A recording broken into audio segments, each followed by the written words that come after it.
There we go. And I think Ryan is here, and I am here. there he is. Ryan Lee. I've been listening to the end of E. Brian Rose's thing, and you guys are trying to figure out how to get PowerPoint up. It's been fun. We This got is usually Ron's job, but he made me do this, and so it's a little difficult. Yeah, I would have had to stop showing my screen and then download it to my computer and then open it up on PowerPoint. I figured she could do it in the meantime to save us some time. Who has time for those 3 steps, Ron?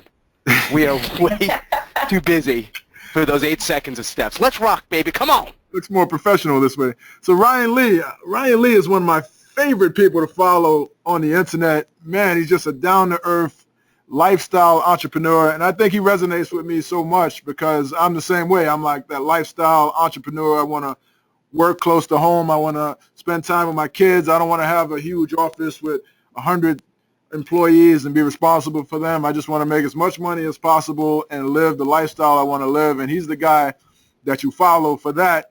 I mean, he's considered one of the most influential lifestyle entrepreneurs on the internet. He started his first membership site in 1999 in the fitness industry. Since then, Ryan and his clients have generated over $500 million in sales.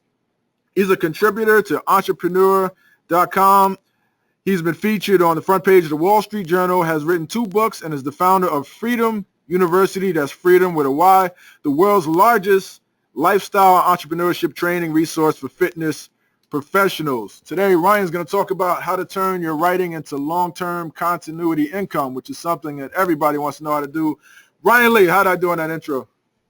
Ron, that was very, very average. It was awesome. I'm just kidding. That was exactly how I wrote it, with pauses and all. It was good. I'm just excited to be here, and you're right. I really am about lifestyle. If you had a camera right now, you can see it's today. It's Martin Luther King Day, so Martin Luther King Jr. Day. So my kids are home from school. So I am literally in our basement in it used to be my office. Now it's a storage closet, and this is where I work from because it's quiet and it's like soundproof.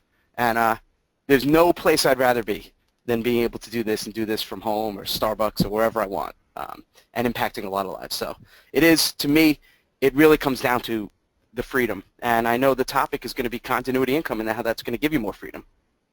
Awesome. Yes, absolutely. And thank you for joining us on the holiday. I guess Ron's kids are at home as well. I'm in Canada, so school day as usual.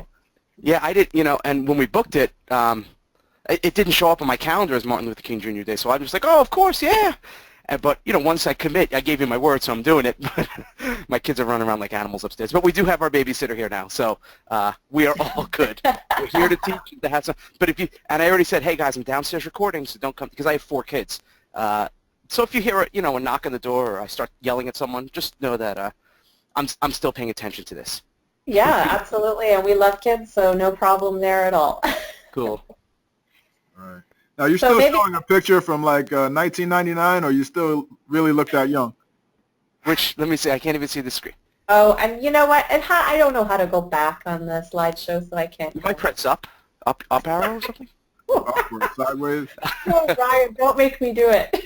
But yeah, that was the picture. Yeah, I actually got new headshots. That was taken about maybe 3 months ago. Okay. Yeah. So it's the newest pictures. Yeah. Thankfully, I try to exercise. I try to eat well. Stay fit. I'm 43 now, and I just try to stay young. I hear you. There you go. You're doing a good job. I try. So how about this? Continuity income. Do you want to kind of explain for anybody who doesn't know what that is, and why do we want it? Sure. Continuity income is really the kind of marketing term for that recurring revenue. So that dependable monthly recurring revenue.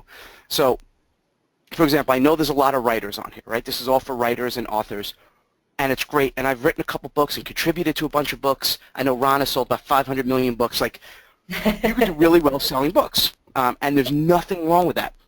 So let's say you have a good month. So Ron, on average, like what would the, an average kind of beginning author, maybe it's their second or third book, they're doing it online, maybe they're doing CreateSpace, or maybe even it's an ebook. Like, what's the average beginner kind of selling? How many units per month?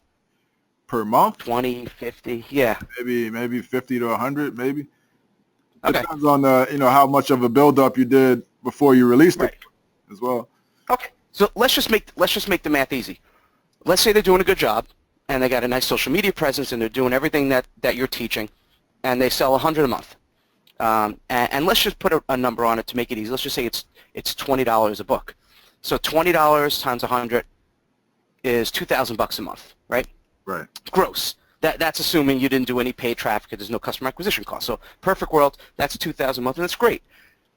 So January 2016, you sell 100 books, you make $2,000. Awesome. But what happens February 1st? You're back at zero. The counter resets, and there's no monthly income because you sold your 100 books. Now you have to hustle, and you have to sell another 100 to get back to $2,000, which again is a model, and it's worked. But what it doesn't do is give you that recurring revenue. So let's say you had on the back end of that, or instead of that, a membership. Same type of content. I'm assuming a lot of people on this are probably nonfiction writers. So whatever it is, my market is fitness. Yours might be health or meditation. It might be business and marketing. It might be traffic, whatever it is. Instead, if you had 100 members in a membership at $20 a month, that's $2,000 in January. But now February 1st, you're $2,000 again, plus everyone you add is going to keep growing it. So if you add another 100 people, now you have the next month, you have 200 people at $20 a month. That's $4,000 a month with the same amount of marketing effort.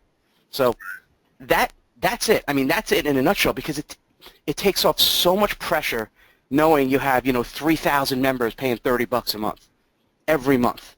Now there is going to be churn, and that's really important to make sure you cut down on the amount of people turning over, but that's the whole thing. I mean, so the recurring revenue takes the pressure off. It's dependable monthly income. It's something that's more of a sellable asset down the road if you do want to sell it. I've sold 3 of my membership sites for many multiples of their earnings. So to me, it's a great business. You can scale it. You could do it from anywhere. I don't want to sound like a hypey, cheesy, guy, because I have nothing to sell here. But it really is, to me, it's the perfect business model. I can't think of a business model where you can start it from home. You could do it. You could start it by yourself. You can scale. It gives you that monthly revenue, and the startup costs are like minimal. I mean, you could probably have someone at Fiverr put together like a basic WordPress with wish list for $20, and now you're off to the races. So. Yeah. And even the big companies are moving towards that direction. Like if you look at Amazon, what they're focusing on is getting people into Prime. That's their main thing, Prime, and rebuild. Yep. Look at Amazon is not even Prime, but Prime, but they also have all these subscription models now with, they have buttons you put on your washing machine. If you're low on laundry, you click it. I mean, you're getting monthly subscriptions with laundry and soap. I mean, Netflix is a subscription business. Microsoft now has gone to subscription. Costco is obviously a subscription business. There's hardly any businesses that don't have a subscription model. Yeah, I was trying. I'm sure it's not going to be. What's that? The other day, I was trying to buy Photoshop. I was trying to upgrade my Photoshop. I have one from like 2003, and I wanted to upgrade. You can't even buy Photoshop. You got to buy their monthly subscription service to all of their suite, Adobe Suite. Any of their programs.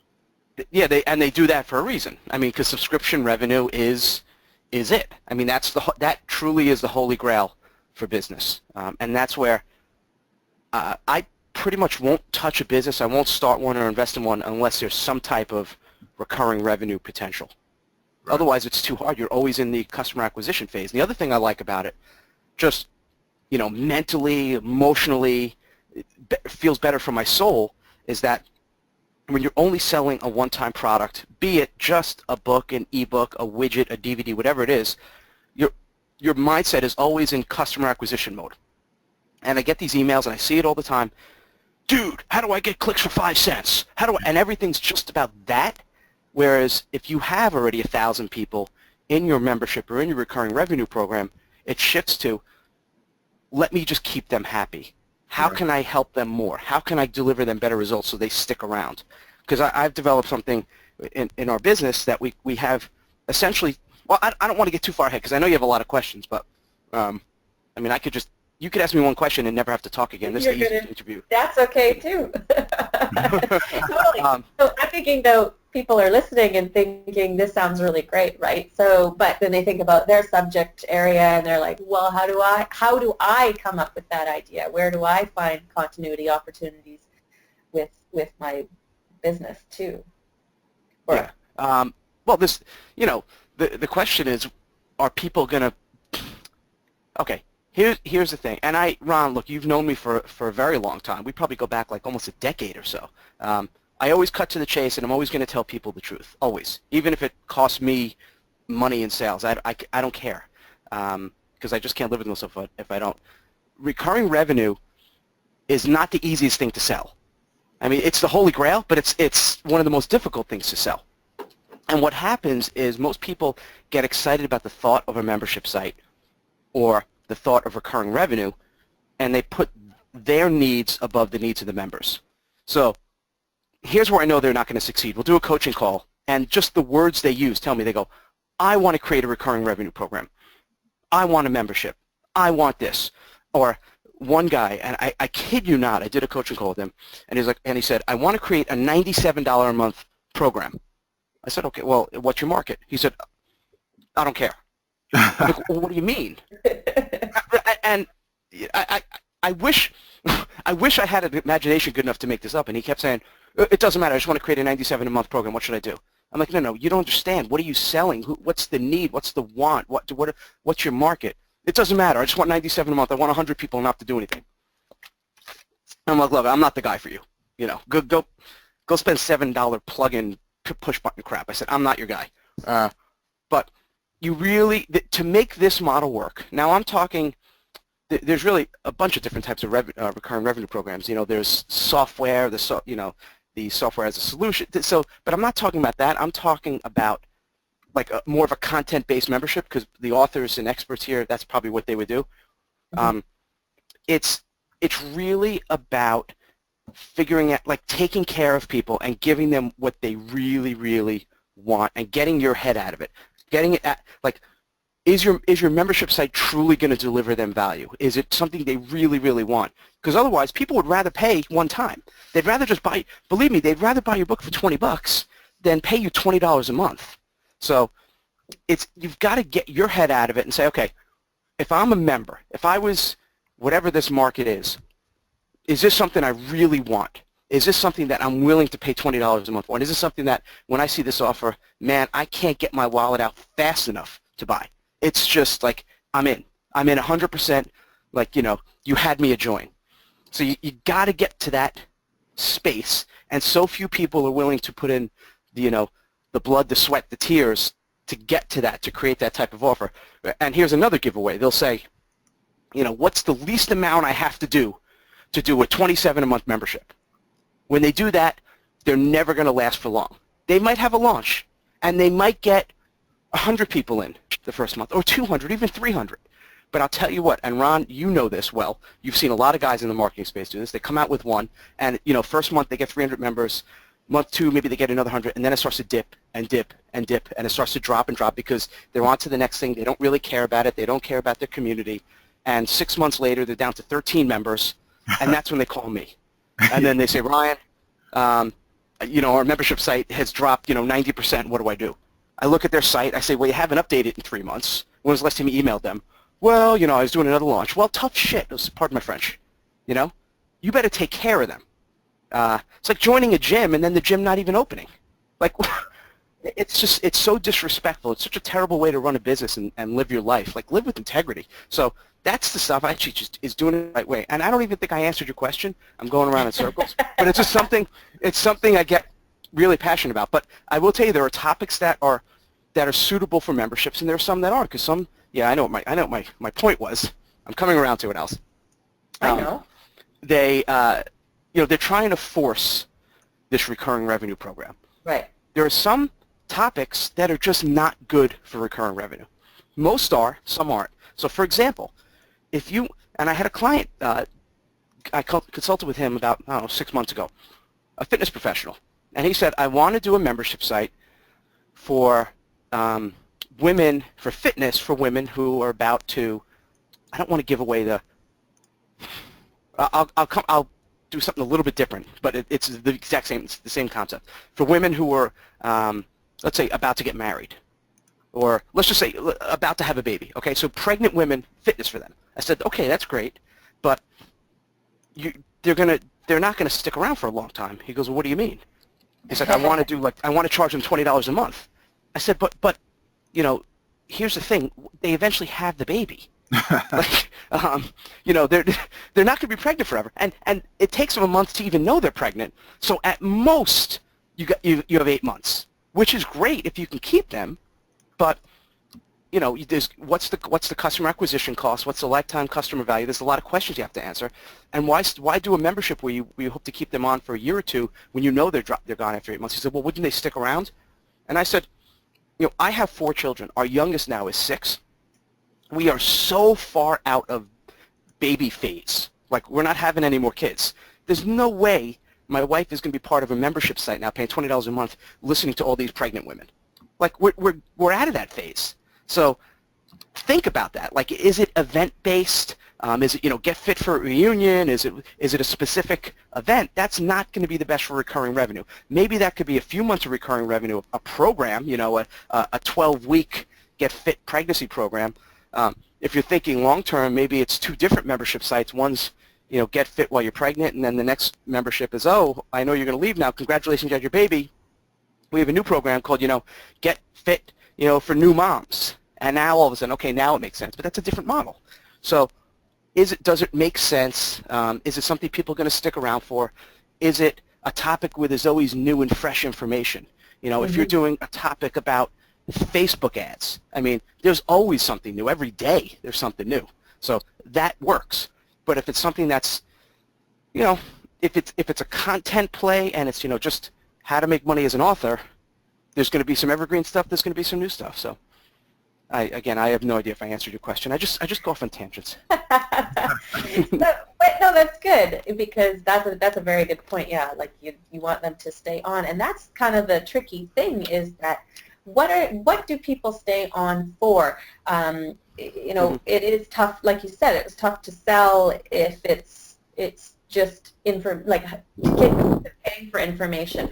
How do you keep them feeling like with software and stuff like that, they have so many more tricks up their sleeve. It's easier for them because they often lose, you know, data, whatever, when they cancel a software subscription. But how do you keep them hooked on the content? Right. It's.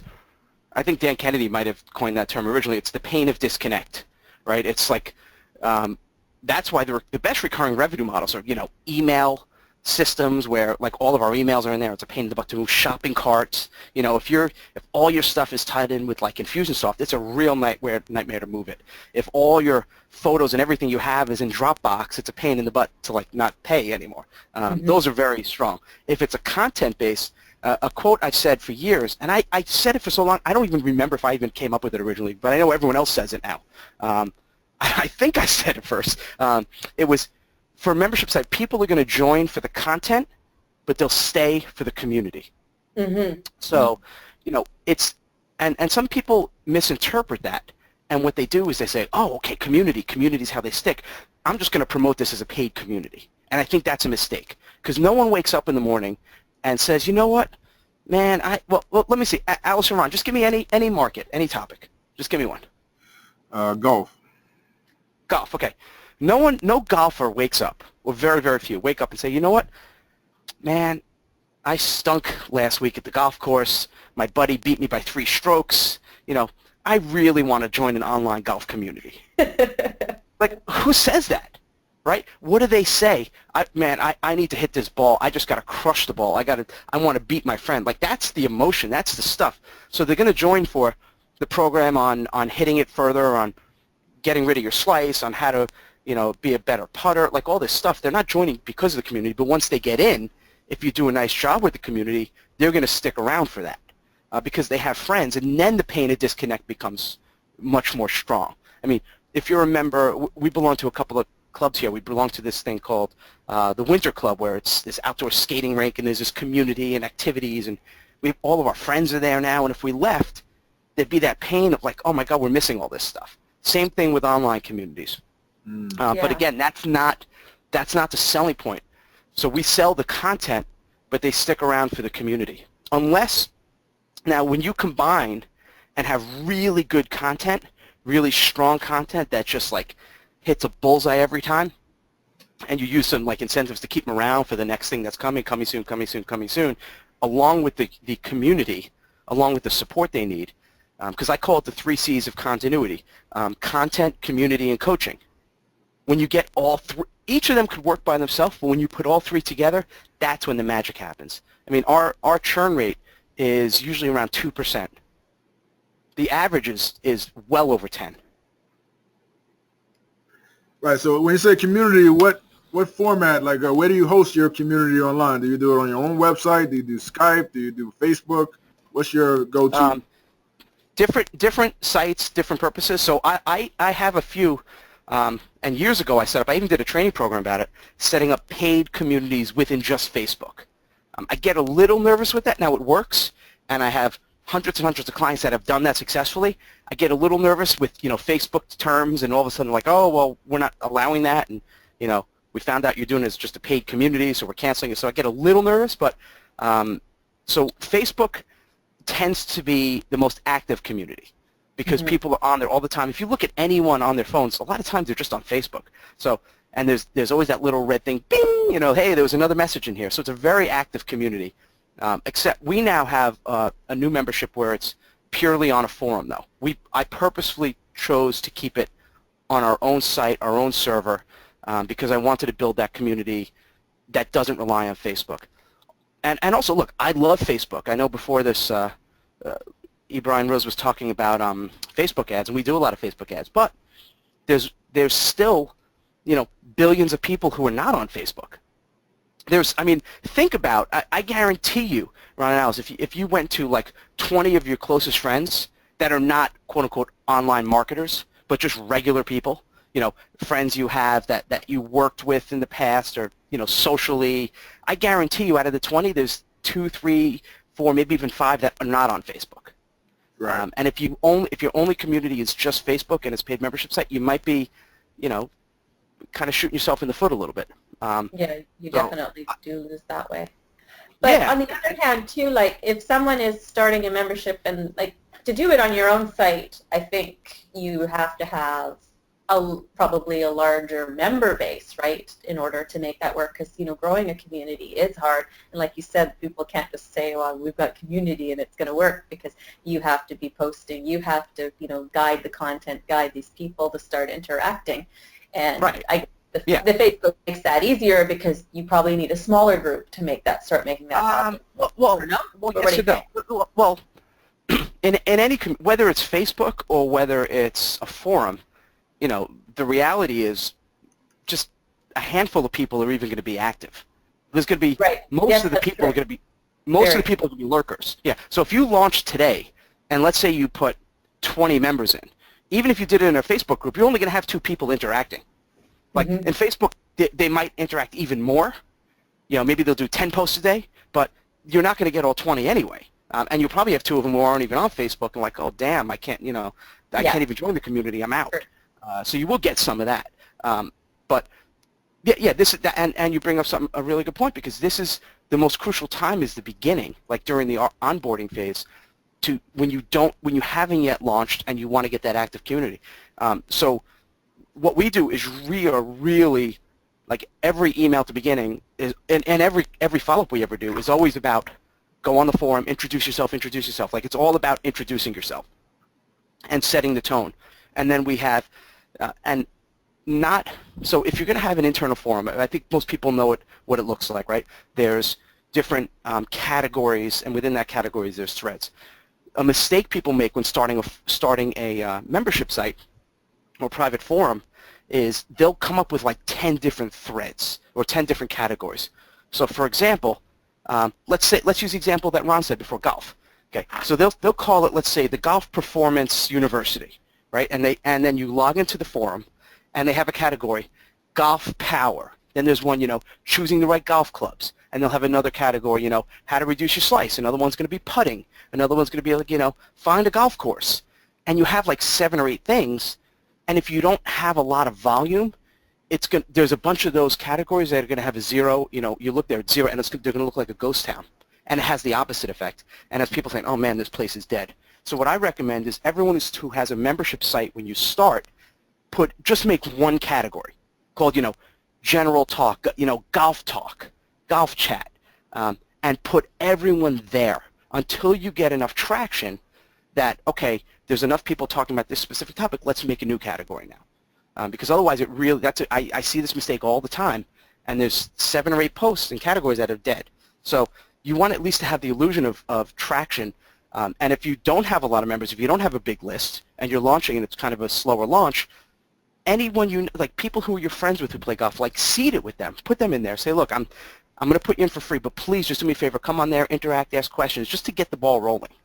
There's nothing wrong with that, as long as there's some meaningful interaction. And you can find people who are really active in certain groups too that you're a part of, and say, listen, you're very passionate about this topic. Would you like to be part of my membership? I'll give you comp access. You know they're active online, so you purposely put them in there because they'll start talking a lot. Yeah, and they become like the, I think Seth Godin called them like the sneezers, the people who start telling other people about the community. Right. So there are ways to do it. I also like to come up with creative names. I don't just call it the forum. So, for example, in Freedom University, it's for sports health and fitness professionals, and it's only about like building a lifestyle business for professionals. And I wanted it to feel, the word freedom, and I wanted to feel kind of laid back, and people know I work from a coffee shop. So our forum is called our coffee shop. So I say, hey guys, introduce yourself in our coffee shop. So it feels a little bit different. So maybe golf, it's called, come into our clubhouse. Right. If it's an online fitness thing, it could be, come into our locker room. If it's, for authors, it could be come into our bookstore, our library, our lounge, our reading room. I don't know, something where it kind of has that feel of it. Because you want to have a feel, a language. This is more, it's more than just putting out a bunch of articles, or videos. And that's where everyone gets stuck. What videos do I do?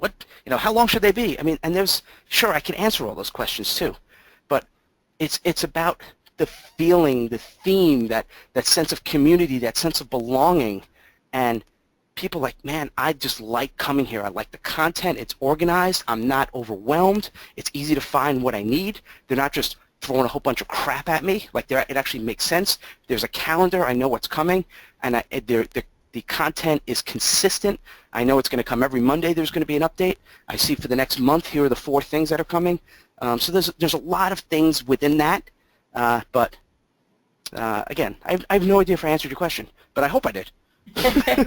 No, you did. You're giving us lots of great I just love talking about this stuff. Yes, and you're giving us lots of great ideas. But maybe what we could do is like, so if someone's thinking of starting a membership site or something like that, you want to give us an outline of some steps that they need to do to get started? Because I bet this is brand new to a lot of people.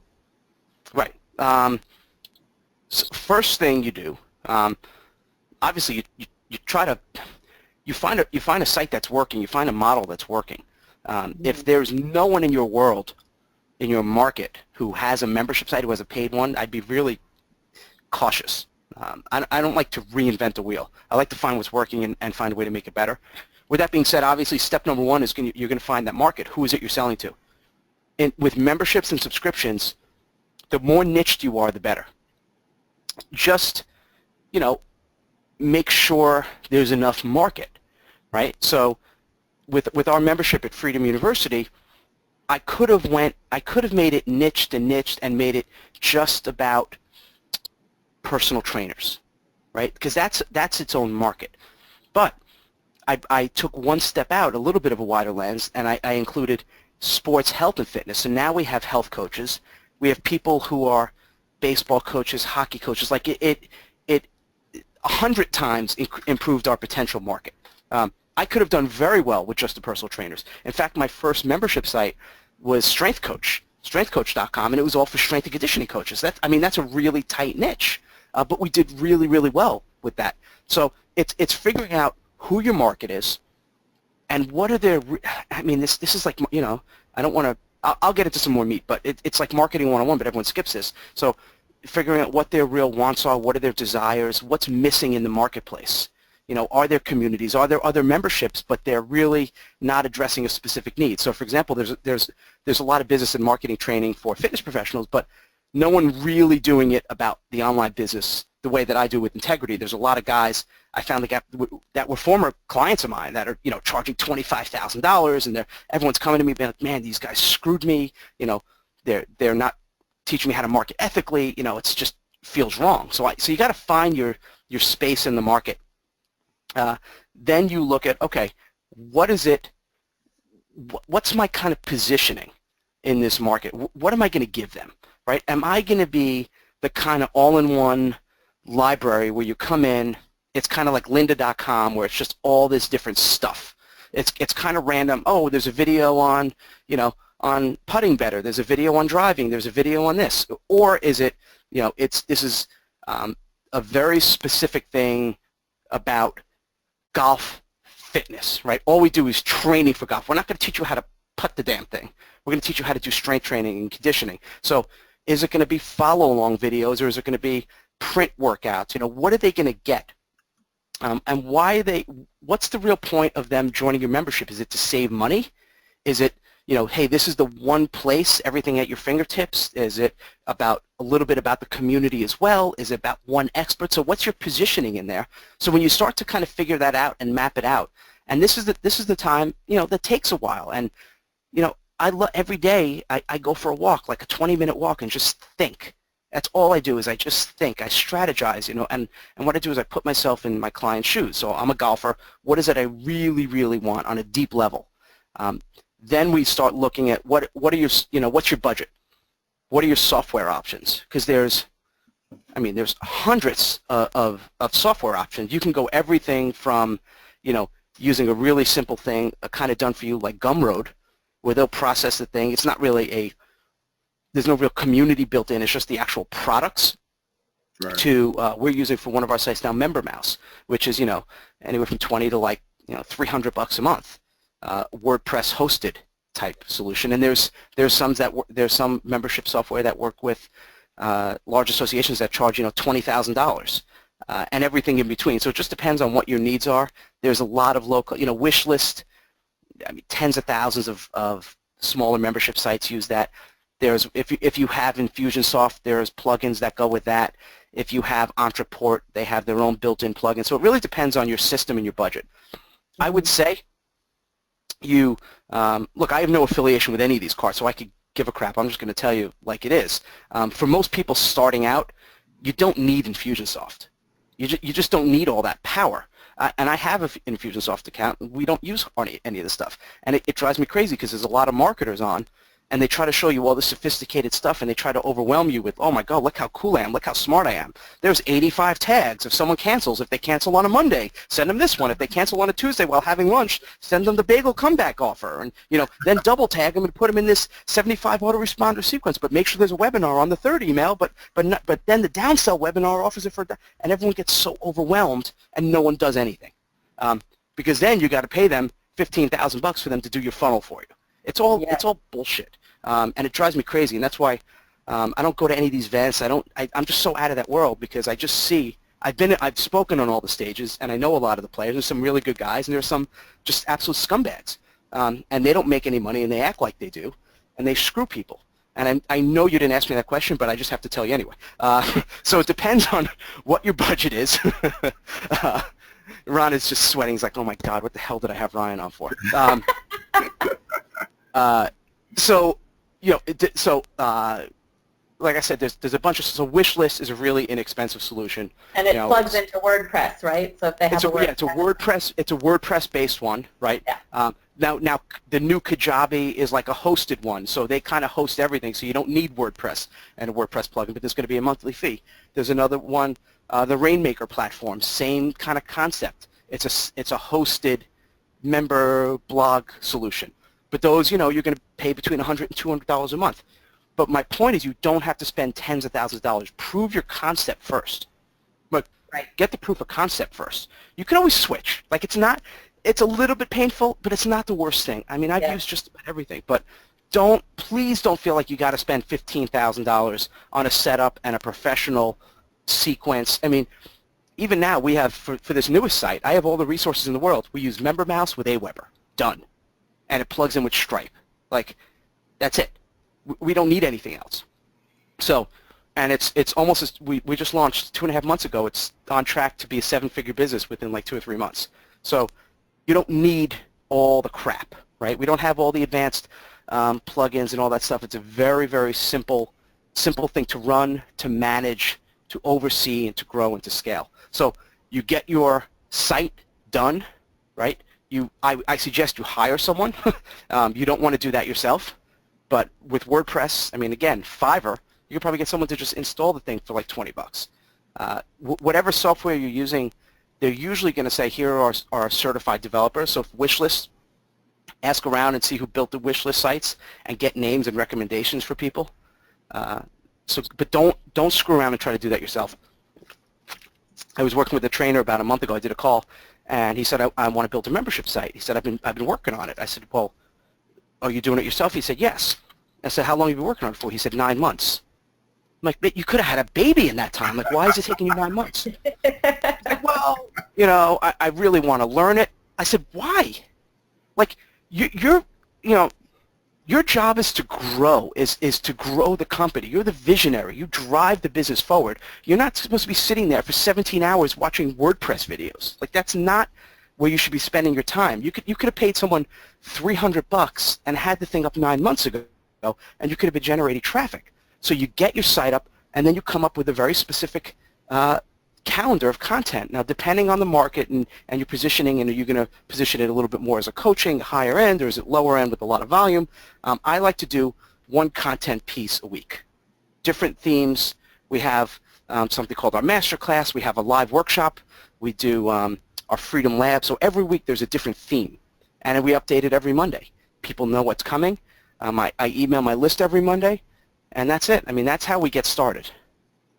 I know it's hard sometimes to visualize because you can't see my screen now, but that's kind of a skeleton of what it looks like. But there is going to come a day where you just got to press go.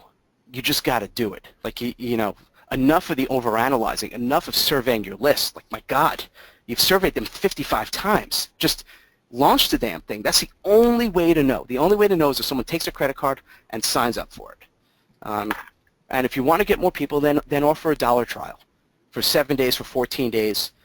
Don't worry about, you know, don't live in the world of lack where it's like, well, if they do it for $1, then they're just going to download everything and leave. Well, then you don't have enough stuff, or your site's not good enough, or you're attracting the wrong people in your world. And there are going to be people that are dishonest, and that's it. But don't make everyone else suffer because you're too nervous. Right. Great advice. Just all right, I'll take a breath now. Overthink it. Like you were saying, like $300, you can get it done. You can find, like we're using Wishlist and you know, Aweber with WordPress for most of our stuff. Even though Alice doesn't like Wishlist that much, she uses it works. Amember, which does like just about all the same stuff. Yeah, and Amember's been around for like a decade. Right. Mm-hmm. Yeah. No, that's again, I'm all about simple. You don't need to complicate it, and I bet your site's doing well. And, you know, it's that whole mentality of, oh my God, you need 85 steps, you know, and they make it, you know, a lot of these marketing guys are very good at making you feel inadequate, like, oh, I'm losing so much money, like I'm leaving so much on the table, and all they do is focus on this sequence and the upsell, and, you know, well, I don't want to use that software because if someone cancels it doesn't automatically tag them to send them 7 emails to come back. It's like, you know what, let them go. Like, let them go. Focus more on your positioning, on making it, giving members the best experience possible. You know, focus on the marketing. You know, 50% of your time, we've got the GTKT, right? So 50% is GT, which stands for get them, which is marketing. We get them, we attract them, we bring them in. And the other 50% of our time is the KT, the keep them. What do we do to keep clients, to retain them, to keep them happy? Most have it screwed up. So what they do, Ron and Alice, is they'll focus 95% on the get them. And then the keep them, the content, the community, oh man, I got to go in there again. Oh, God, is add another article this week? Oh, what a pain in the butt. Those are the ones who never succeed. Never. I mean, we've had people, I sold Strength Coach a couple years ago, but there are still members in there that are paying. And we made that a paid site. The first iteration was back in 2001, so for 15 years. Still, we have members. So, Wow. you know, take care of them. This is a membership and a continuity is a game of retention. And that's all it is. It's all about retention, because if you have a membership site and people don't stick around for more than a month, you don't have recurring revenue. You have all the headaches of running one without any of the benefit. It's like an ebook. You always have to update, but people only buy one copy. What the hell's the point of that? So focus on retention and don't get carried away. Right. And try to target people who are more serious about what you're teaching. Try to target people who are more likely to stay in as well. Right. And it sounded like Alice was about to compliment me. So what were you going to say, Alice?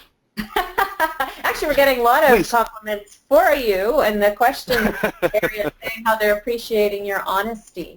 And I also liked what you said about the, focus on keeping them. And the slide I have right now actually maybe contradicts that a little. But even if you do spend that time to retain all those members and stuff, they are going to drop off. And I think what I see a lot of people do is that they will work so hard on all that content, they'll forget to pay attention when things start to drop off. So how do you kind of balance that and keep making sure you got new members coming in as well? Yeah, and as I said, it really is, it's our 50-50 rule. Like half of the time has got to be spent on the marketing, but half has got to be spent on retention. Like that's our rule. So, but what you do is it helps a lot when your marketing is really focused on like one core marketing channel. So I say instead of, and I know people talk about, being omnipresent, Grant Cardone said that, and be everywhere and do everything. It's impossible. Like, because what happens is you end up with a YouTube channel with 2 videos and 8 views. You end up with a blog that hasn't been updated since 2012. You end up with, a Facebook post, a Facebook thing you updated yesterday, and before that it was a month. Twitter, you haven't been in there in 8 months. And everyone knows, I mean, I know I can't see all the people in the questions, but I'm saying, like, type in there yes if that happens to you, if you feel like that sometimes, because you're trying to do everything. But so what I suggest you do is you start with 2 or 3 marketing tactics, you see what's working the best, and then you hone in and focus everything on that. So right now, our marketing is very focused on Facebook ads to a webinar. That's what we're doing right now. So we know, so the first thing I do is I look in, what are our metrics? How many members did we get in the past 24 hours? How many did we lose? What's our total numbers? Right? And then we look at, okay, let's talk traffic. Facebook ads. How many ads did we do? What did it bring in? What's the ROI? Okay, let me see how we can get that a little bit better. And then content. All right, what are the content updates for this week? Did we check the forum today? Did we answer questions? We're just fanatical about that. So when you simplify it, simplify your marketing, you simplify your content creation, it's just a much easier thing to run. And there are, no matter how good you are, my membership, it's $1 a day. That's what it is for this Freedom U. It is worth so much more than that. I mean, like I just added a program yesterday that I did all about Facebook training, Facebook continuity, as a $200 program. I sold thousands of them. I put that in there for free. Like, we're just so over-delivering. But people still cancel. Like, well, I just don't have time, or, there's going to be people, if it's an industry, maybe they leave, maybe they're not in the fitness industry anymore, they got a job.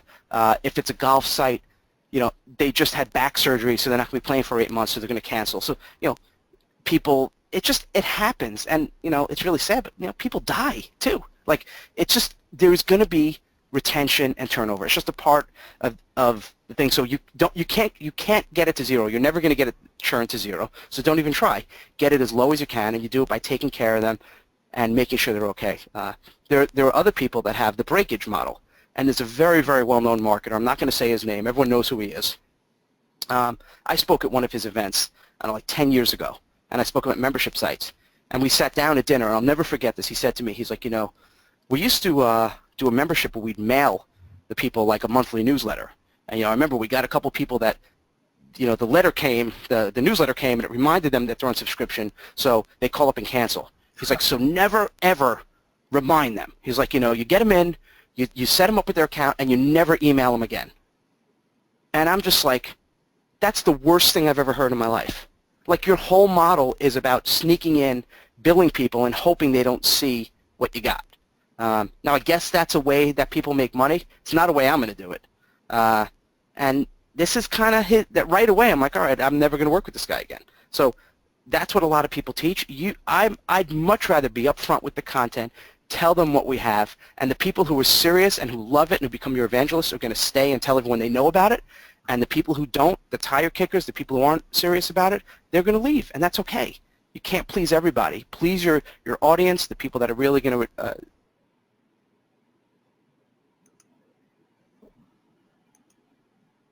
and if don't get too stuck in your ideas. If you said, well, we're going to keep creating these videos and no one really watches it, they don't engage, they don't love it, you can shift.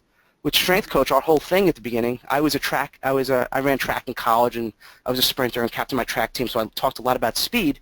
But what happened was, this was 2001, kettlebells started to, like, this kind of fringe thing. It started to become a little more popular, and hardcore training.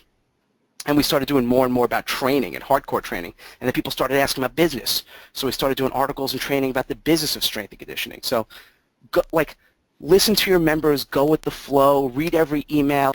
Don't mark it with your head in the sand, and just show them how much you're there and there to give for them. Like, even before this, every Monday I do a video at Freedom U, so when they log in, they hear me, they hear my voice, they see me go through and show them all the stuff that we just added last week and all the stuff that's coming this week.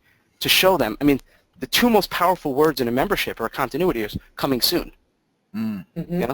If you're thinking about canceling, that golf thing, and they go, coming next week, we're gonna do a sit down with Tiger Woods' trainer and show you how he added 50 yards to his drive. All right, maybe Tiger isn't the best example right now, but whoever the Jordan Spieth or whoever the hot golfer is now, right? Who knows? Who was that? I said no idea. So you could say any name. Yeah, I don't know. I don't really know either. Yeah, that's a good tip. That's something that we're going to implement to do more of for our membership sites as well. Coming soon, do a video showing here's what we gave you this month, here's what's coming next month. Here's what you miss if you want to drop out. I think that's key. Yeah. That's a great tip. Absolutely. We should probably move on to the Q&A, and there are a few pictures here. Oh, you're getting compliments on your photo here already. Well, that's a picture from a couple years. That's a picture from like 2 years ago, I think. Uh-huh. So they can go to ryanlee.com, and I see you have a little form there to your upcoming book or something like that. Is that right? Yeah, although you could just get on my list there. Okay, perfect. Because I am going to be changing the site in the next couple of weeks. But get on my list because I do email almost every day. It's stories, it's content, it's no pitch. Like I'll do a little PS, but if you're interested in this, check this out. But it's not like I can't stand the list where every day they're hitting you with something else. Buy this. Oh no, now you got to get this. Now you get this $7 special forum offer, and it's only $12 and 18 upsells. So come on my list, and I'll teach you all my crazy methods for business. And I'm on Facebook too. I do a lot of free live streaming Q&As. I do them all the time. And my Facebook is facebook.com/Ryan Lee Fan. So facebook.com/Ryan Lee, RyanLeeFan. And I do a lot of free live streams. Again, no pitching, no selling, just me coming on, teaching. I love teaching and helping people. So, yeah, there you go. All right. So we have time for a couple questions. I saw that there were a couple. One, let me see. Chantel asks, would it be advisable to start memberships for free when I'm just starting out and then down the road charge a monthly fee? No. Because it's going to be very, very hard to get people who are used to paying free content within a membership to now they have to pay. Right. Now, yeah, that's real. That's one of the toughest things in the world to do. I mean, imagine now if all of a sudden Facebook's like, oh, now you guys got to pay just to log on. You can have a rebellion. And that's what people like. That's their lifeline. So, the caveat is you can do a free. What we've done, and a lot of people have done, is a free Facebook group. So a Facebook group to build a little tribe, a community, and interact there, ask questions, get to know people in your tribe, and then if you launch a paid membership, it's a good platform, a good springboard from that. But I wouldn't set up an actual membership, make it free, and then hope they pay. Or what now, if there is a free. What? Sorry. What if she's thinking like, can you get your initial members in for free, and then for other members that come along, start to charge, right? Like, so get things going. I'm not actually sure, but. I mean, I would well, I don't know if she says, hey, it's free, and then makes it paid later for new people. I would make it paid from day one, and if you're going to do that, just invite your friends in for free. You could still do that, because at least there's a perception of value. Yeah. If they see up front it's free, and then they come in for free, it's going to be hard to get some good traction there. So I would at least put a price on it and show them, say, hey, look, this is paid. You see it's $20 a month. You're one of my friends. You're one of the influential people. I see you post a lot. I'd love to give you a free membership. Yeah, great idea. And often, yeah, when you get those friends, the people or people who have been following you maybe in other ways, your customers or something, asking those specific people that you know are going to contribute is the great way to get things going. Yeah, definitely. But I wouldn't position it as free to start. Right. Because people will see that. It's I don't think that's the right way. Unless you want it to always be a free membership and you have other stuff you're going to sell on the back end, or unless you're doing a freemium model, meaning it's free for certain things and, paid gets you a little bit more different access or downloadable or lifetime, whatever the extra thing is in a freemium model. But I wouldn't necessarily go freemium unless it's a really big market, like mass market. Like I wouldn't do a freemium model for authors. I just don't think there's quite enough. Freemium works well for Spotify or Pandora, where there's, hundreds of millions of people who listen to music, but it's not millions and millions of authors. Right. Gotcha. And I think that's where people make a mistake. They look at a big player. They look at, the companies on the front page of USA Today, like, oh, I'll just change that for my market. No, that doesn't always work that way. Yeah. So maybe just one more question, and then we probably have to wrap it up. This has been so awesome, and you've given so much great advice to our people on, not overthinking things and just getting them done and really serving your audience. But Victoria wants to know, to keep a core of long-term members, would you ever offer a lifetime membership?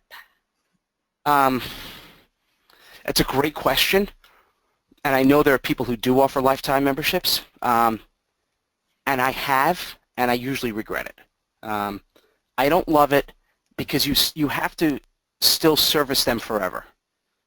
So it's fine now and you can get some money up front, but what happens a year down the road, 2 years down the road, 5 years down the road? What happens if you eventually want to sell the site? That's going to be an issue. If you have a lot of members that already paid and the people who want to buy your company, like, well, I see there's 1,000 people on here that, we still have to answer their questions and service them and give customer support, but there's no revenue coming in. So I would resist the temptation. You can do yearly. So we have monthly, and then we have yearly, and yearly you get, basically the equivalent of 2 free months. But I don't love the lifetime. I really don't. It usually gives a little bit more headaches. Yeah, just not a fan. I've done it, and again, I regret it. Okay. I mean, sometimes I can answer if there's in a sense if you want to raise some capital to use for advertising to bring more members in, you let a certain amount of people in lifetime just to get like a lump sum. Or if you know that people are going to drop out on average after 6 months, if you can charge them for a year's worth of payments for a lifetime membership, you're getting double what you would have gotten. But yeah, I see what you're saying about you definitely have to service them for life after that. And it can get complicated. Yeah, I don't like anything for life. It's just, yeah, and I get it, and I know how it could raise some money, and you can get a nice chunk, and it's very appealing. But you can also do that with the yearly. Right. So if you want to do it very limited and say, okay, it's just for 10 people, lifetime for $7.99. But I still think. I like to think big and play big, and some of these things feel a little, and I don't want to, kind of insult an entire industry, but they feel internet markety. It's like lifetime. Like, is Amazon doing a lifetime membership for their thing? Is Netflix doing lifetime memberships? Spotify, like none of them are doing lifetime. The only ones who do it are internet because they're thinking short term. They're like, well, it's going to drive some more customers. Yeah, but what's the long-term potential damage it does? But yeah, if you want to do very limited to raise some money, I still think there's some other creative ways. Maybe it could be a 2-year or a 3-year, just not necessarily like a lifetime. But Gotcha. yeah, it could be worse things. Yeah. All right. Look at that! I left you speechless. Speechless. No, I guess we're gonna. That was the last question. We're gonna end it with that. I'd like to thank you, Ryan. Man, great insights. I'm probably gonna watch the recording of that. I'm definitely looking forward to the notes from it. And you gave us some stuff that we're gonna do in our own business. We call ourselves experts, but we're taking tips from you today, right, from our presentation. Thank you. Very good, very good. I think the audience really appreciated that. If you appreciated Ryan's presentation, just let us know in the box there. Yes, lots of great feedback. A lot of thank yous, a lot of wows, very much. Awesome. And just quickly also, if you need a break because Ryan kept us going for so long, take a quick break because Armin Morin is here, and we're going to be starting that in just a few moments as well.